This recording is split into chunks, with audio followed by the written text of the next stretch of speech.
and then get the nomination. Alright, what's up, peoples? This is the Real Dizzle, back with you one more again. And, you know, this video is about politics. I'm going to throw my political hat on right now. I'm watching Hardball. They're talking about Obama, they're talking about, you know, they're talking to politics, basically. They're talking about jobs, they're talking about the Republicans,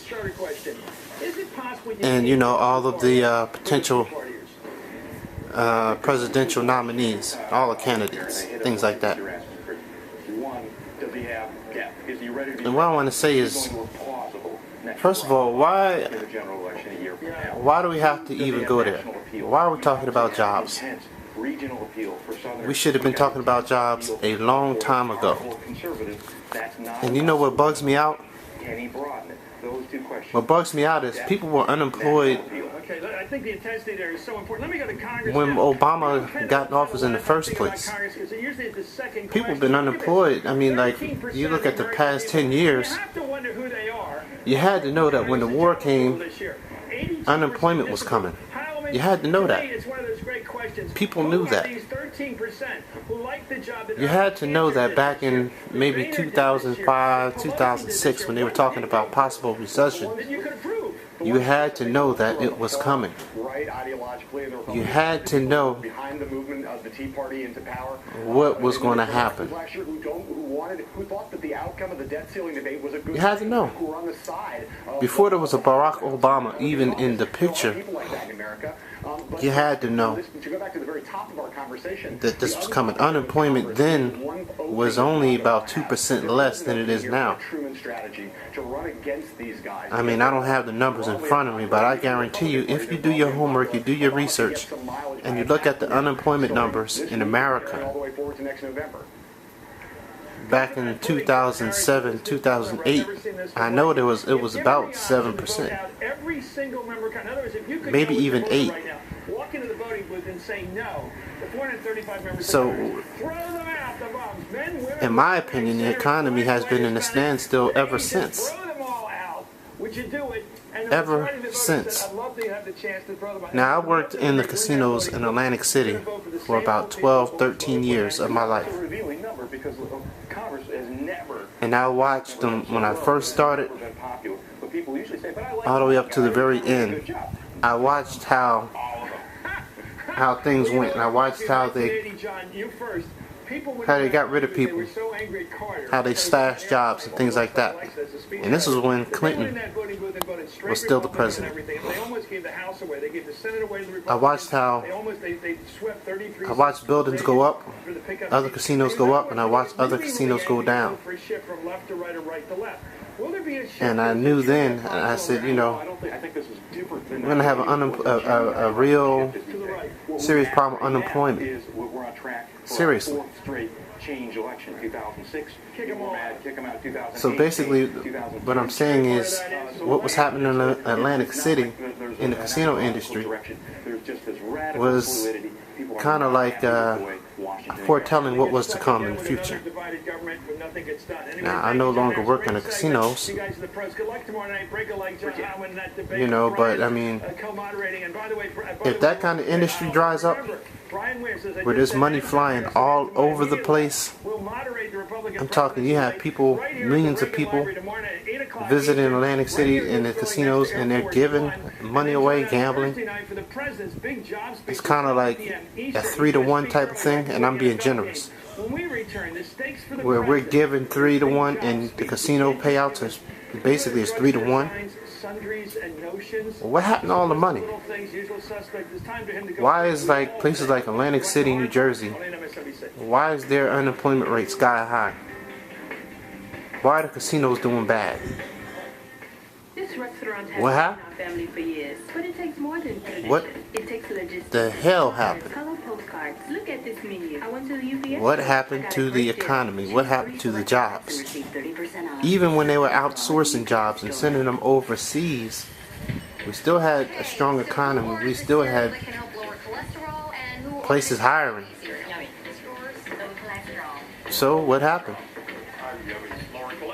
Who the hell knows? So then you start, you listen to guys like Alex Jones and blah blah blah, and they talk about the global elitists, they talk about the Illuminati, they talk about the New World Order,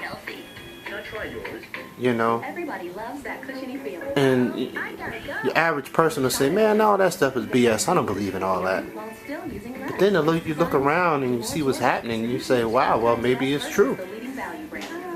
Maybe it's true. What they say about the New World Order, the global elitists, things like that. It's a great possibility that all that is true. I have to say now it's true. I believe that.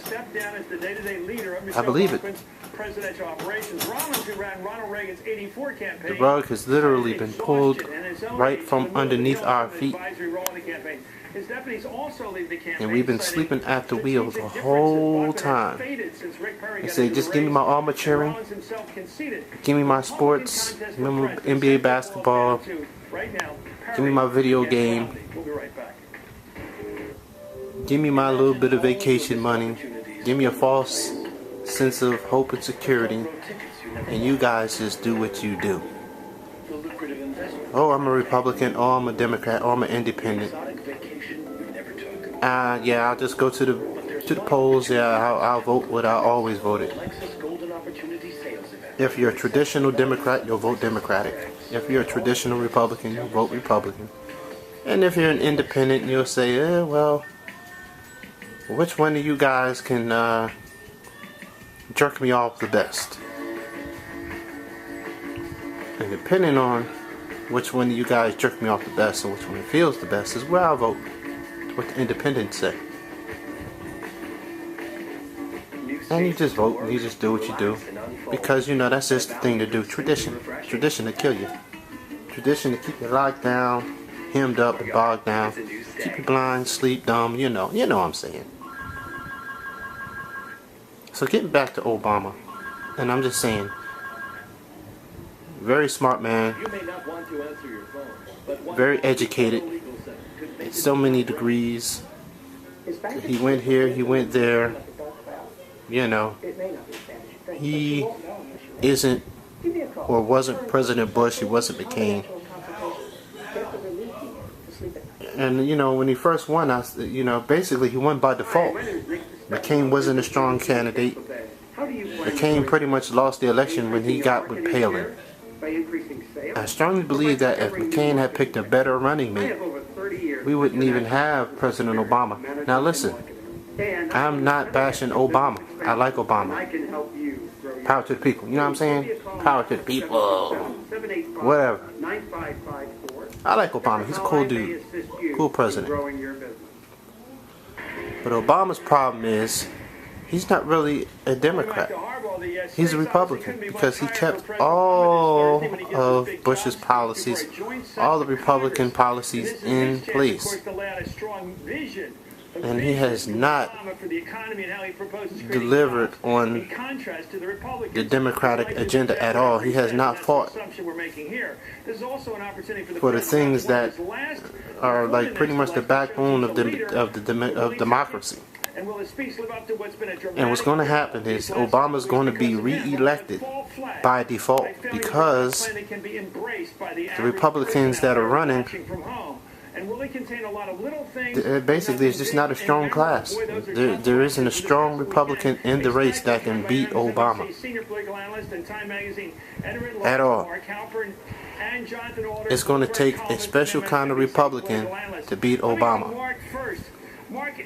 And I'm a Democrat, so listen, I hope Obama wins. And when he wins, basically I hope he gets in and he does what he's supposed to do. But like as far as unemployment, that's not a winning strategy. Don't run on that, man. You're not going to win on that because people have been unemployed. And people are going to be unemployed. When you get reelected, unemployment is not going away. It's going to be there. When you get reelected, the economy sucked when you got in. It's going to suck again. There will be no recovery of the economy. There will be no recovery when it comes to unemployment. You get a little job here, you get a little job there. But that's about it. Am I saying it's hopeless? No, it's always hope. It's America. But until Republicans and Democrats alike put people first instead of party first, we are not going to succeed as a nation. Until people come together, the American people come together and try to solve our problems peacefully. What's that word? Bipartisanly. Until that happens, it's going to be like this. America is going to be a terrible place to be. A terrible place to live. And it's just not here in America. This is a global thing. It's all over the world. So if you pack up and move to Honduras, or you pack up and move to Mexico, or you say, well, I'm going to go to Canada. It's the same thing. Canada's got their own problems too. You can't run from it. You can't hide from it. People, what we have to do is join together and try to solve these problems. Come to a common ground. That's it. That's it. I mean, the Tea Party, I don't even know what to say about them. I mean, what do you call them, racist? Can you call them racist? Maybe. I want my America back. Well, the America I grew up in, I was poor. We was dead broke. And it's not because we weren't trying. Dead broke. I'm busy. It's my kid knocking on the door.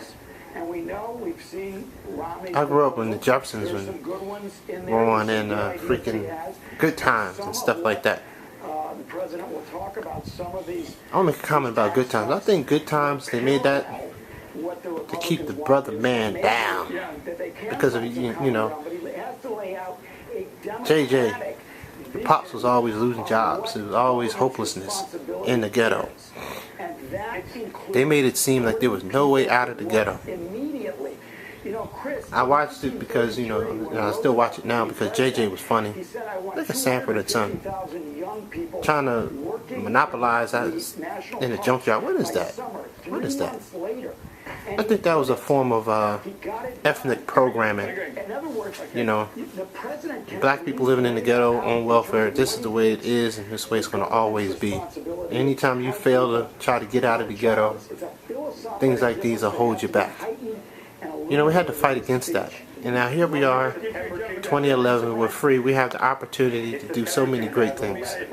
So let's do it. Let's stop looking at TV. Let's stop looking at the politics and get out there and let's try to do something positive. Do something for the kids. Let's reinvest in our kids. The children's are our future. That's never going to change. So let's make this world a better place for the kids if nothing else. Let's do it for the kids. But Obama, man, stop playing the game. Stop playing the game. Stop playing the game. You're going to win by default because there's no strong Republican candidate out there that can really challenge you. But stop playing, man. Stop playing and get the job done. Stop playing to do something for all communities. Not just the black community, but all communities. Because everybody's hurting in this country. Black, white, Hispanics, Asians, you name it, everybody's hurting. And you have the ability to make it right. Congress, the Senate, you guys have the opportunity to make it right. And instead you guys are politicizing everything. Come on, man. Stop playing to make it right. Stop playing to make it right. That's all I'm saying. That's all I'm saying. Well, this is the Real Dizzle back at you. One more opinion. Throwing on my political hat. Talking politics, talking life. Hold on, look at this. We're going to see if congressional Republicans will put country before party. We'll give them a plan and then we'll say, do you want to create jobs? Then put our construction workers back to work rebuilding America. Do you want to help our companies succeed? Open up new markets for them to sell their products. You say you're the party of tax cuts? Well, then prove you'll fight just as hard for tax cuts for middle-class families as you do for oil companies and the most affluent Americans. Show us what you got. All right. Don't talk tough now. Don't talk tough now. The time for talk is over. Let's get something done. It's time to get something done. You're the man. You're going to be the man. You know you're going to be the man. So get it done. Get it done. People are going to already vote for you. So get it done. Stop playing this political game and get it done. That's all I'm saying. This is the real Dizzle. Back with you one more again. And people, I'm out. Peace.